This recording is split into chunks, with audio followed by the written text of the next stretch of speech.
بسم اللہ الرحمن الرحیم۔ ختم نبوت کے دروس کا سلسلہ چل رہا ہے۔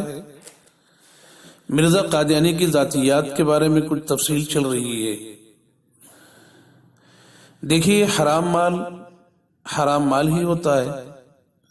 وہ کسی بھی موقع پر کسی بھی حالت میں اسلام کے لیے استعمال کرنے کے لائق نہیں ہے، نہ اپنے لیے۔ عام آدمی جو حرام مال استعمال کرتا ہے وہ ہمیشہ اس احساس میں رہتا ہے کہ میں جو کچھ کر رہا ہوں وہ غلط ہے۔ کسی نہ کسی طور پر اس کے اندر احساس ہوتا ہے کہ مال حرام میرے لیے جائز نہیں ہے۔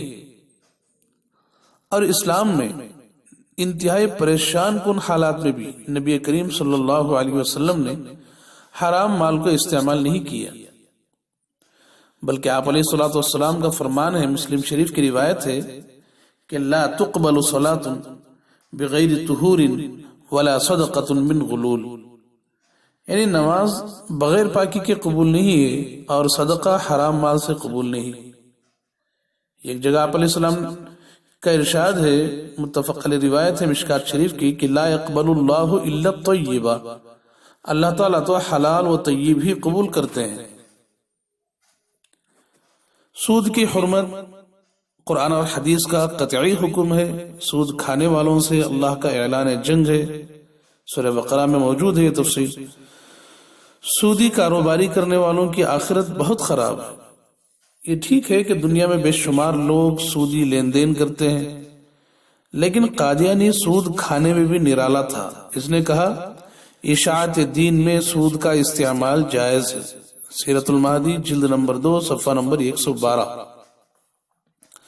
مرزا بشیر احمد نقل کرتا ہے کہ ایک آدمی نے حضرت صاحب سے فتویٰ دریافت کیا کہ میری ایک بہن کنجری تھی، اس نے اس حالت میں بہت سا روپیہ کمایا، اپنے حرام کمائی سے حرام کاری کرتی تھی، پھر وہ مر گئی اور مجھے اس کا ترکہ ملا، مگر بعد میں مجھے اللہ تعالیٰ نے توبہ اور اصلاح کی توفیق دی۔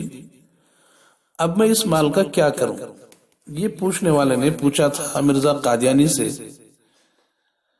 یعنی میری بہن حرام کاری کرتی تھی، اس کے ترکے میں سے مجھے مال ملا ہے اور وہ حرام مال ہے، تو میں اس کا کیا کروں؟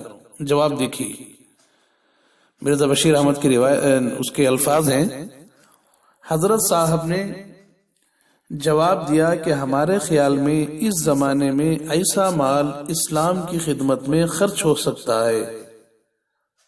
پھر الفاظ سنیے کہ حضرت صاحب نے جواب دیا کہ ہمارے خیال میں اس زمانے میں ایسا مال اسلام کی خدمت میں خرچ ہو سکتا ہے، سیرت المہدی جلد نمبر 1 صفحہ نمبر 61 بلکہ 261 ہے۔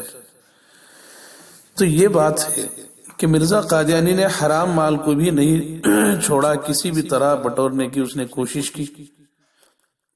اچھا، اسلام سے مراد ان کے پاس کیا ہے؟